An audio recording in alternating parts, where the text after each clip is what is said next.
This lecture is about noun plural. We are going to talk about the number of the noun. By the number, we mean whether the noun is singular or plural. It is easy to identify the number of some nouns in English, like mice, cats, elephant, children, cat, books, etc. Because the form of these nouns tell us whether they are singular or plural. If we have s plural as a suffix, so we know that the noun is plural. If we don't have, so it is a singular noun.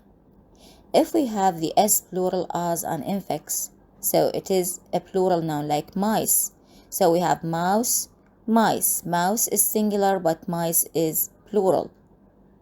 So some nouns in English can be easily identified as singular or plural because their form indicates whether they are singular or plural.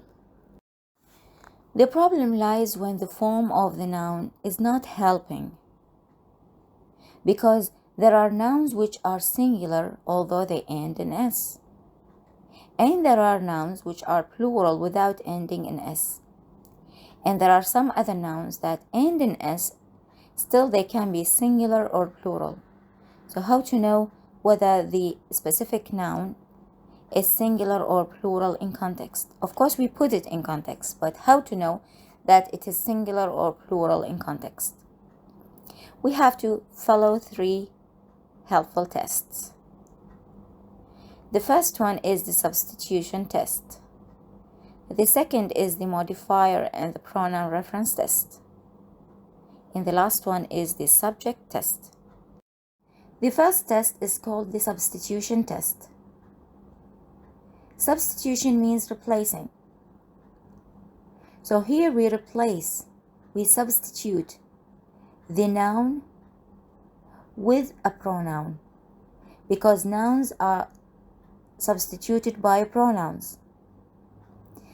Singular nouns are substituted by singular pronouns, like it, he, him, she, her, this, that, etc.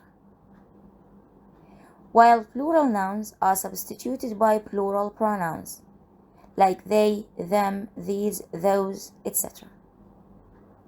Let's have some examples. Have you seen my glasses?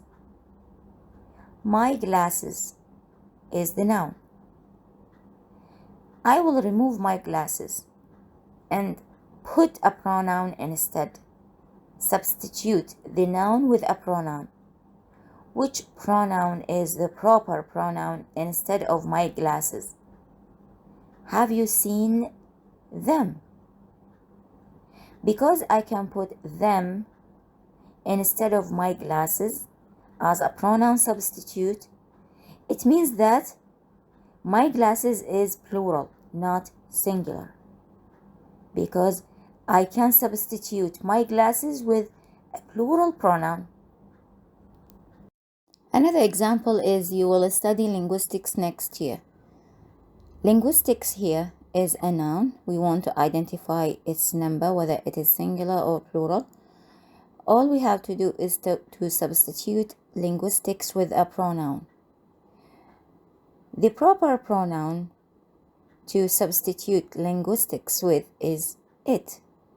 You will study it next year. Because I can substitute linguistics with it, so linguistics is a singular noun. I like tennis. If I want to substitute tennis with a pronoun, I would say I like it. I like it. So, because I can substitute tennis with it, it means that tennis is a singular noun. The second test is called the modifier and pronoun reference test. Modifiers are words that come before nouns. They modify nouns. They describe nouns. These modifiers can tell us whether the noun is singular or plural. For example, modifiers like several, many, this, that, these, those, few, both, a, on, etc.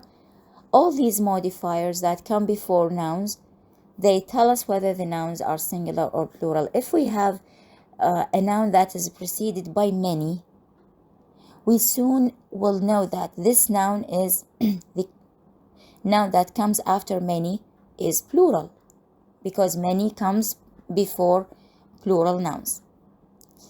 If we have a, the indefinite article, precedes a noun, we will immediately know that this noun is singular, not plural.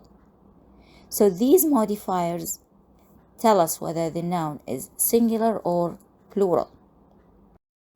Pronoun reference indicates that we have certain pronouns that refer to the preceding noun, that refer back to the preceding noun. They come after the noun.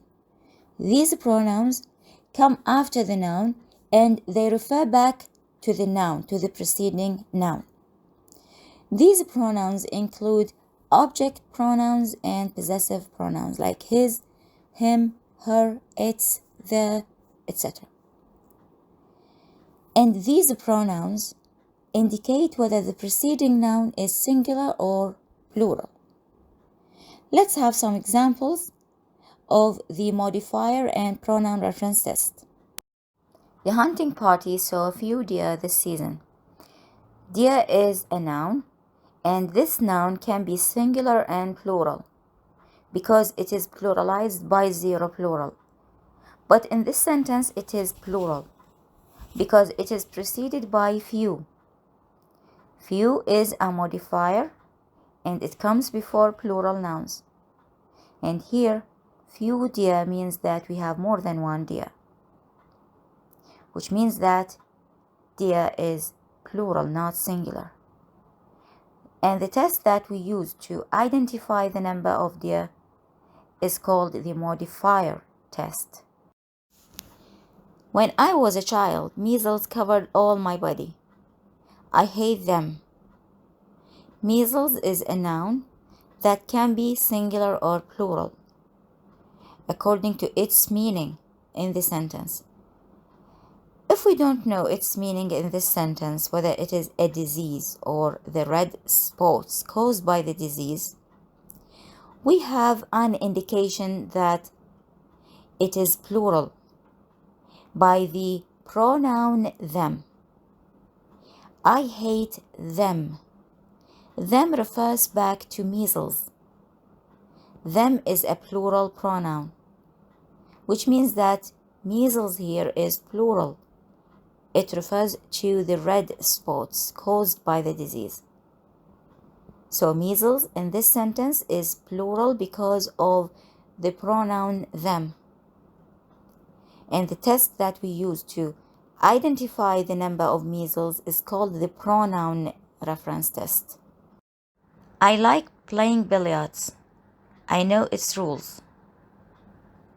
Billiards is a noun that ends in S. If we don't know that this word is singular or plural, we can identify its number by the pronoun its in the second sentence that refers back to billiards. I like playing billiards. I know its rules. Its refers back to billiards.